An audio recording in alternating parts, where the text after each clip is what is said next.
In this guide, I'm going to show you how you can view your transaction history here in Coinbase. Before we do get into this guide, make sure to like the video and subscribe to the channel with all notifications on. It really does help the channel and it lets us know that you want more content like this.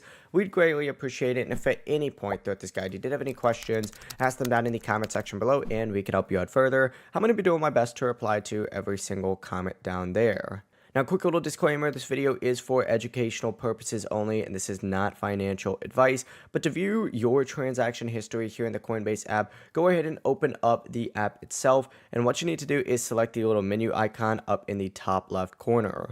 Scroll down on here, and you're going to see a transaction section. Go ahead and then open that up, and it's going to take you to a page that looks like this, and it's going to show you all of your transaction history. Now, there's a bunch of different filters on here.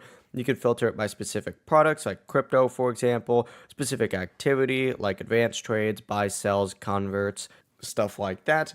Go through this, change it however you want, and you'll see your full transaction history just like so. Now, of course, if you are using Coinbase on a computer, it's pretty much the exact same thing. You just have to make sure that you select your profile icon up in the top right corner and then select reports instead. And from the reports page, you can view your tax documents and generate a transaction history report. Just click generate report, either choose, a PDF or a CSV format and wait for that report to finish processing. Whenever it's ready, hit download and you can view your transaction history. But assuming the majority of y'all are using the app right here, it's actually easier on the app. But that's the full process. If you guys had any questions, ask them down in the comment section below and we can help you out further. I'm going to be doing my best to reply to every single comment down there. Before you do leave this guide, make sure to like the video and subscribe to the channel with all notifications on. It really does help us out and it lets us know that you want more content like this. We'd greatly appreciate it. Have a great rest of your day though. Peace.